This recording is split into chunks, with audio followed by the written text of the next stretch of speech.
In a stunning revelation, leaked documents have unveiled Queen Elizabeth's final and unexpected wish. Kate Middleton must take the throne. Far beyond tradition, these private papers expose a bold plan to reshape the monarchy's future.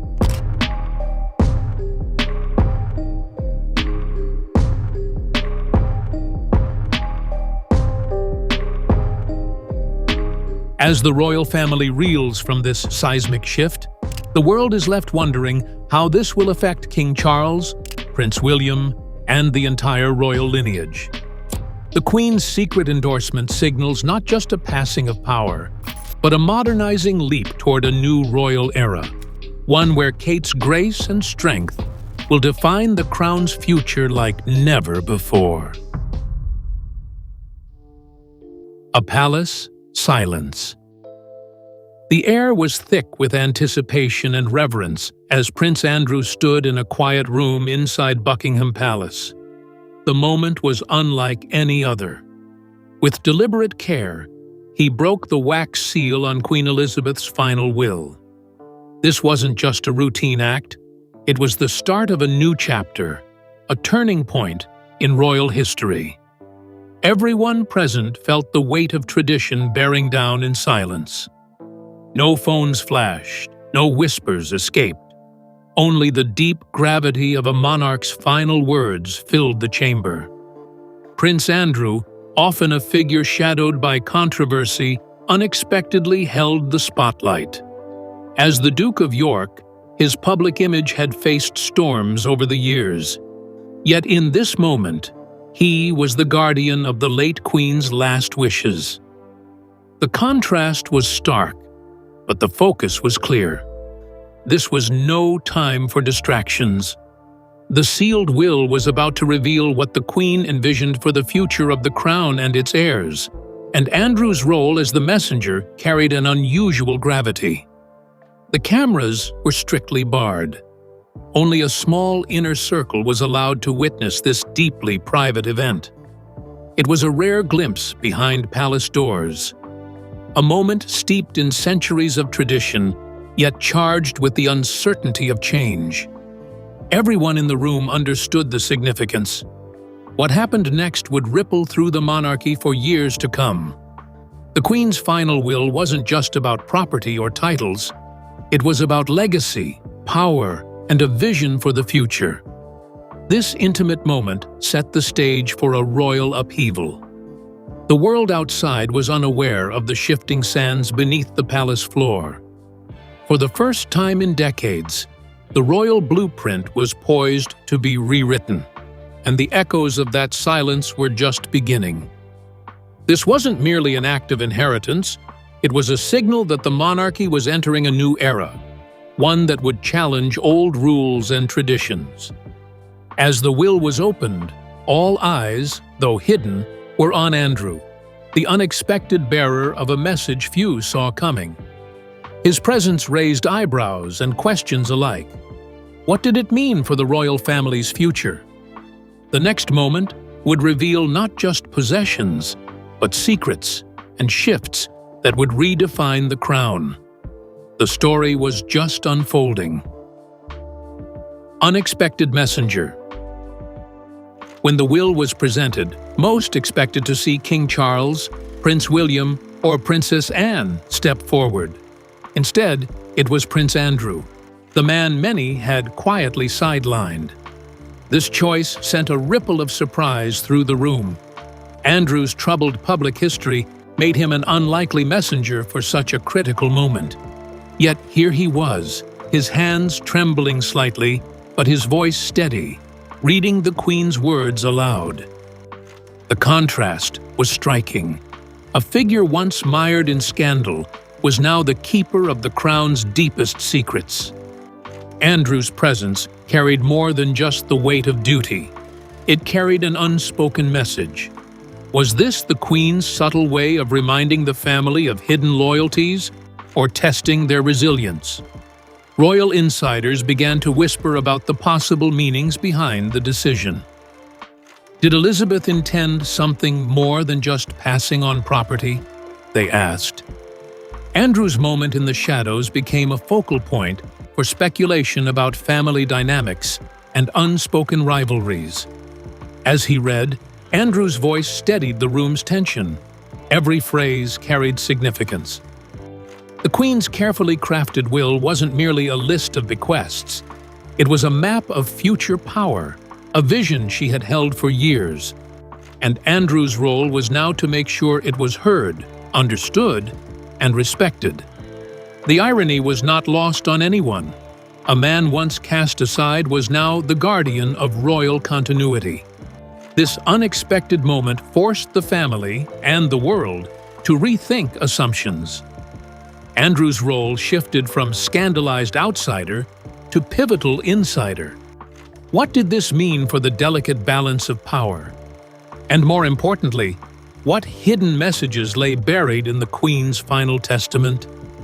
The answers were about to unfold, but Andrew's moment had already made history. Andrew's surprising role in reading the will stirred questions about the Queen's intentions and the royal family's future. The spotlight now turned to King Charles, whose inheritance of Windsor Castle carried deep symbolic weight. What did this transfer mean for the monarchy's path forward? The next chapter would reveal a mix of tradition and strategy, challenging the royal order as we know it. Shaking tradition. The moment Prince Andrew read aloud the line, "To my son Charles, I leave Windsor Castle," a hush settled over the room. On the surface, this was expected. The castle has long been tied to the reigning monarch. But the significance went beyond mere property. Windsor Castle wasn't just stone and mortar. It was a symbol of continuity and royal authority. By bequeathing it specifically to Charles, the Queen was underscoring his central role as monarch and guardian of the realm. Yet many royal watchers wondered, was this gift simply ceremonial, or did it carry a deeper strategic message? Charles's expression remained unreadable, his regal poker face masking thoughts that no one could guess. Some saw the transfer as a shield, a way to protect the crown's core from internal disputes. Others viewed it as a signal to rally around the king during uncertain times. Either way, Windsor's legacy was firmly planted in Charles's hands. The transfer also hinted at a subtle shift in how the monarchy might be governed going forward. The Queen's will wasn't just about possessions, it was a blueprint for power, suggesting a careful balance between tradition and the need for modern adaptation. Charles was being entrusted not only with a castle, but with the responsibility to steer the monarchy through changing tides. His role would demand both strength and diplomacy. For Buckingham Palace watchers, the reading of Windsor Castle's inheritance was a defining moment. It raised questions about how Charles would use this authority and whether the old royal customs would hold or give way to new rules.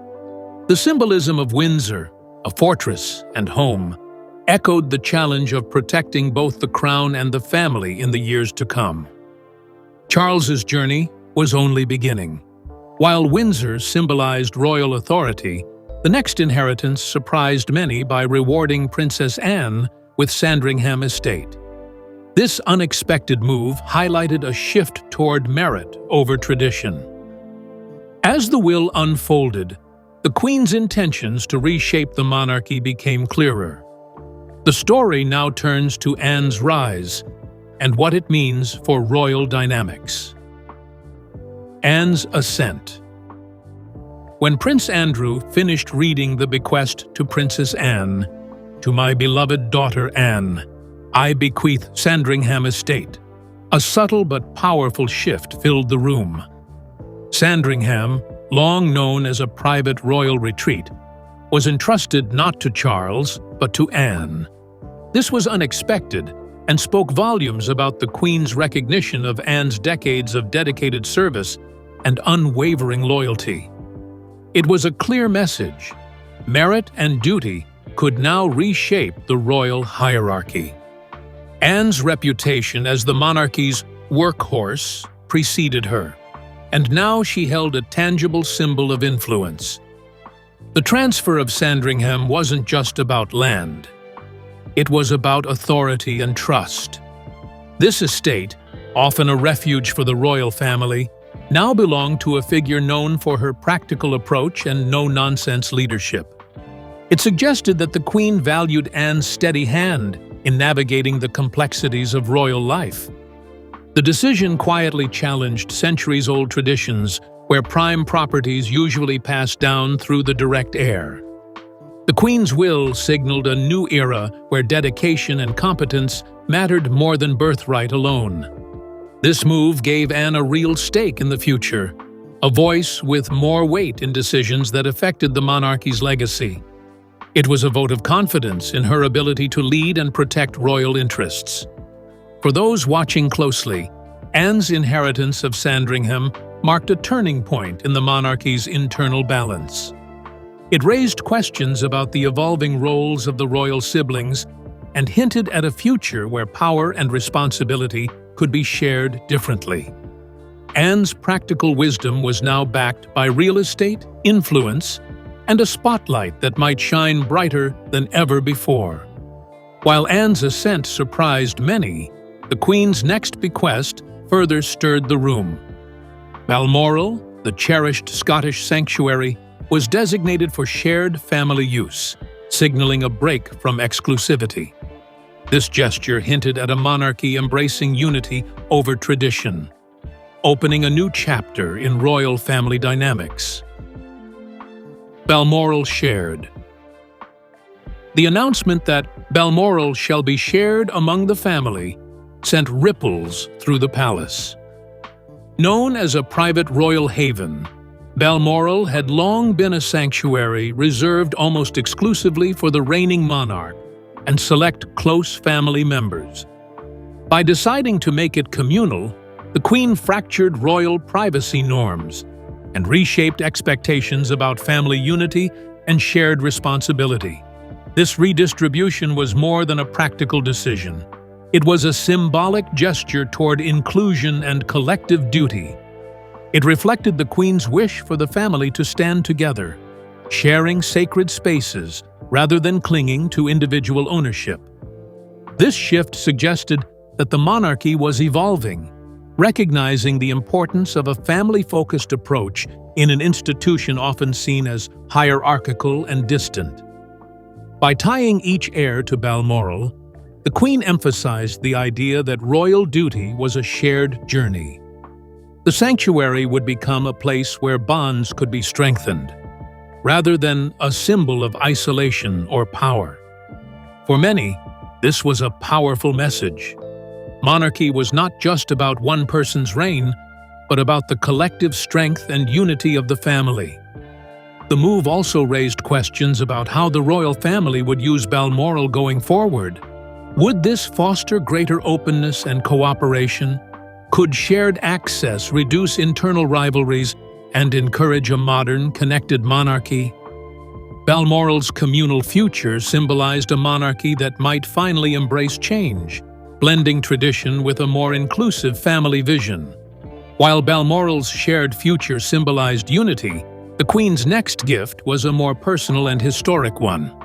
The Vladimir tiara, a dazzling symbol of lineage, was entrusted to Catherine, foreshadowing her rising royal stature and hinting at the monarchy's future direction.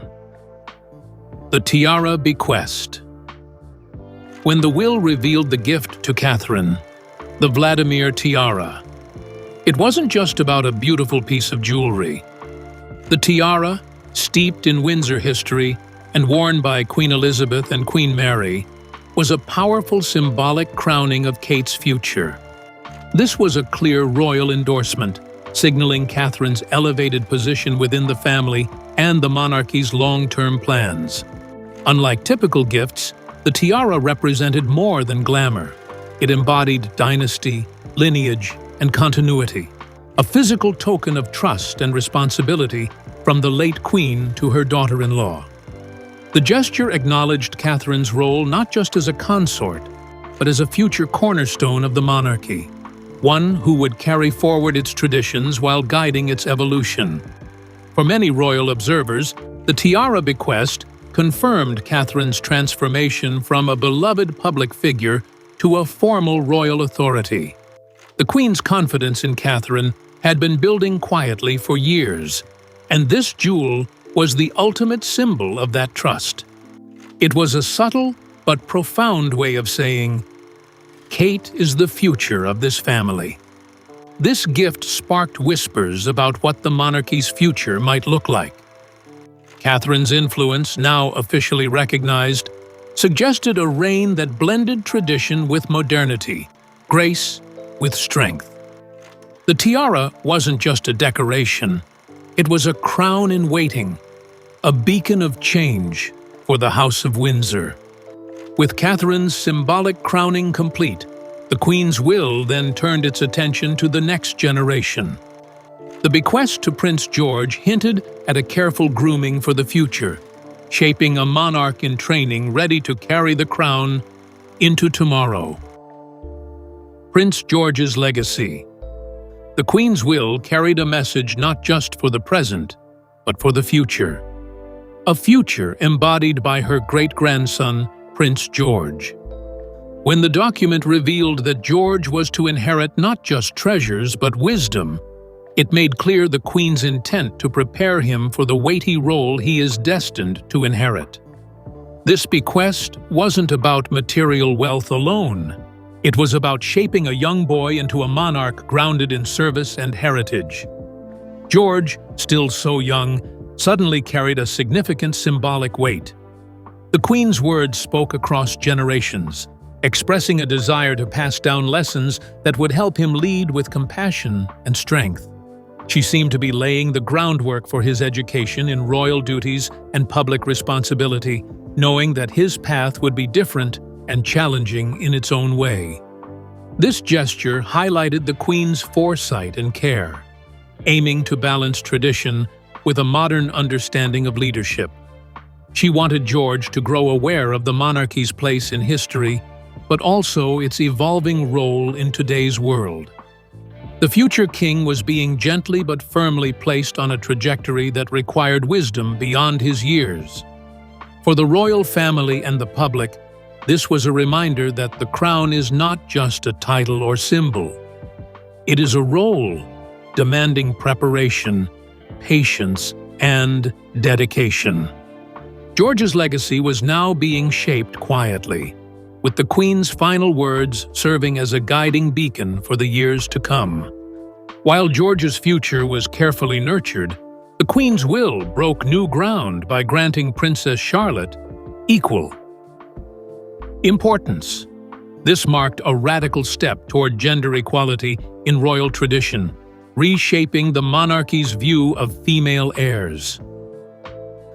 Princess Charlotte.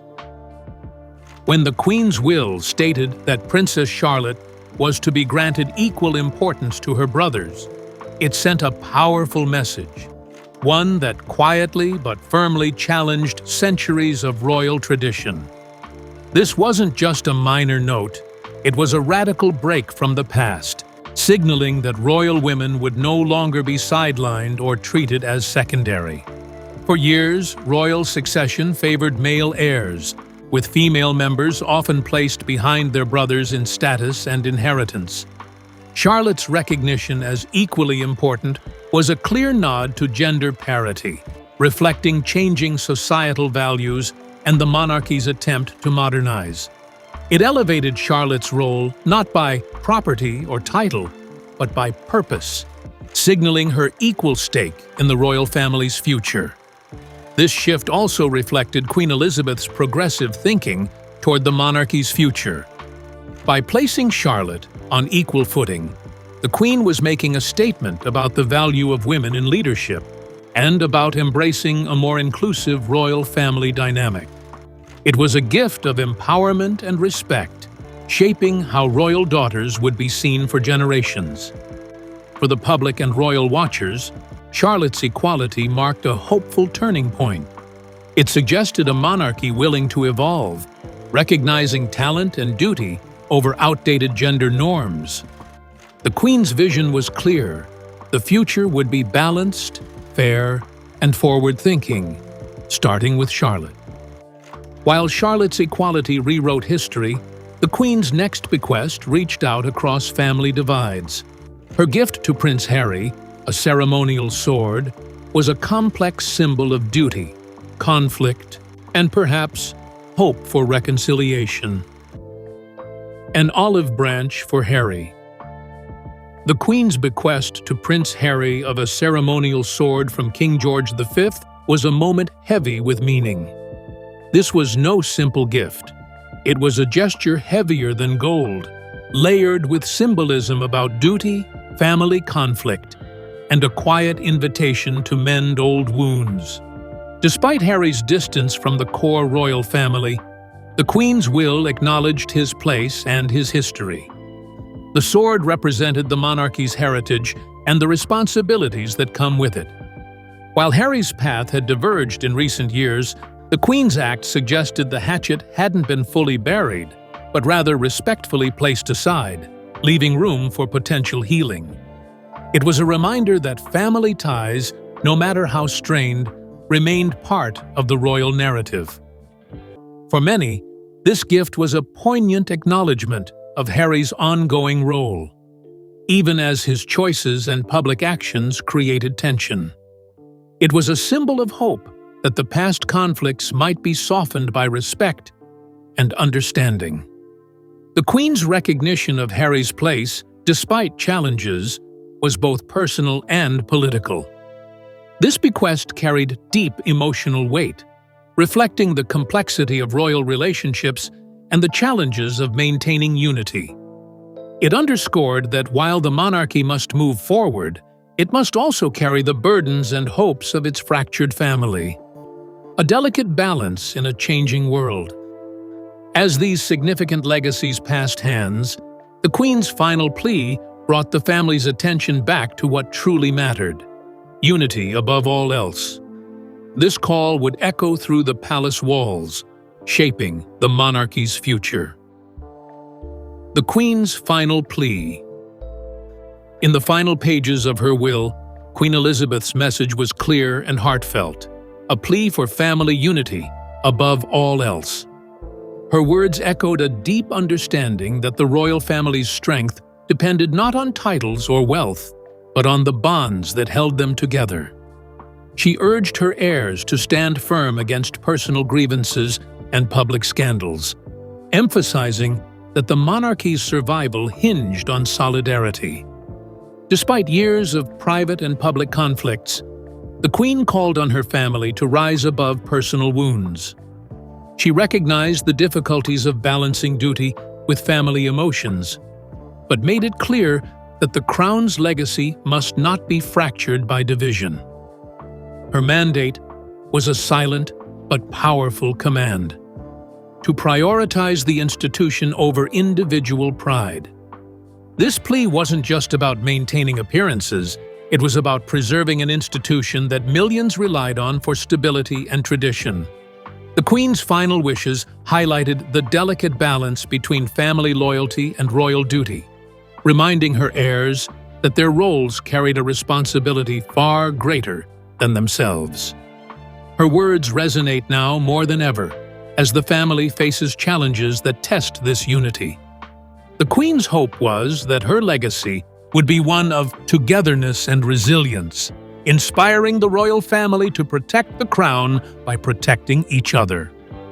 This call for unity laid the groundwork for a bold new vision, a royal blueprint designed to balance power and modernize governance within the monarchy's ancient walls. A new royal blueprint. The Queen's will was more than an inheritance. It was a visionary plan matured for the future of the monarchy. Power and property were redistributed with a clear intent to reflect modern values and shared governance. No longer would royal authority be concentrated in one place or one person. Instead, responsibilities were spread among trusted family members, signaling a shift toward a more collaborative reign. This redistribution included checks and balances within the royal household, aiming to prevent the old pitfalls of centralized power. Estates and key properties were shared among duty-bound heirs, fostering a sense of collective ownership and responsibility. The monarchy was being gently transformed from a strict hierarchy into a family-led institution with renewed purpose. Elizabeth's blueprint was both respectful of tradition and bold in its innovation. It upheld royal customs while acknowledging the need for evolution, a way to maintain the monarchy's relevance in the 21st century. By empowering multiple family members, she ensured that the crown would not rest too heavily on any single pair of shoulders. This balanced approach sought to create a sustainable monarchy, one that could withstand public scrutiny and internal pressures alike. The Queen's vision offered a path forward, one where unity and shared leadership could secure the institution's future. Now, as King Charles steps into his role, the real test begins. Can he honor this transformative vision without letting power slip away? Charles's crucible of credibility. With the Queen's will now public, King Charles faces a critical moment in his reign. He must decide whether to embrace his mother's transformative vision or to reassert centralized control. This is not just a personal challenge, but a test of his legitimacy as monarch, watched closely by the public and the royal family alike. Charles's name tops the will, placing him firmly at the head of the monarchy. Yet, his leadership is under scrutiny. Supporters hope he will act as a unifying figure who shares power, while critics fear he might hoard authority, risking fractures within the family and the institution's stability. This crucible will define Charles's legacy. Can he balance the traditional expectations of kingship with the Queen's push for shared governance?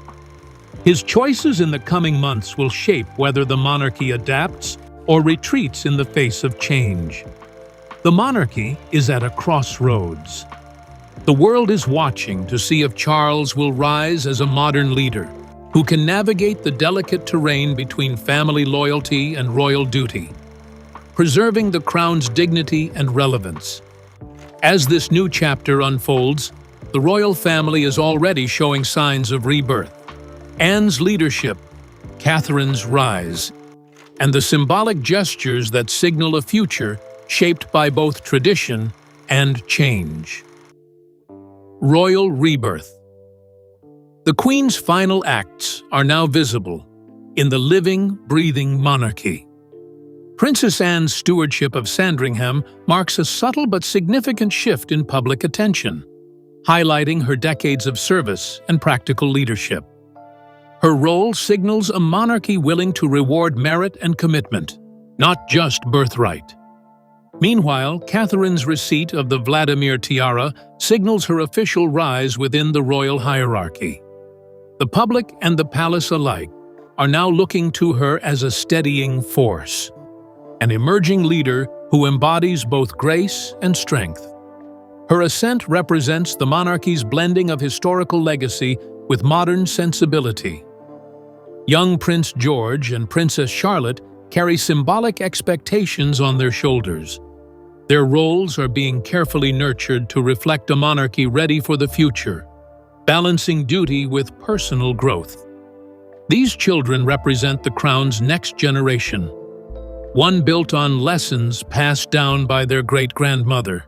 Even Prince Harry's ceremonial sword is a sign of ongoing complexities, a reminder that reconciliation remains a possibility, though friction still lingers.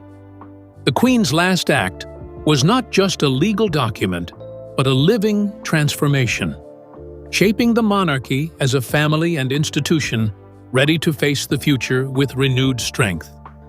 The Queen's final wish marks a turning point in royal history, thrusting Kate Middleton into the spotlight as the future face of the monarchy.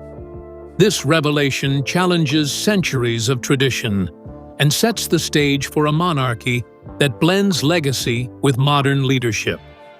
As the family navigates this delicate transition, the public watches closely, eager to see how Kate will carry this enormous responsibility. The royal story is evolving. Will Kate rise to meet the crown's call? Stay tuned as we follow every step of this unprecedented journey, shaping the monarchy's next chapter.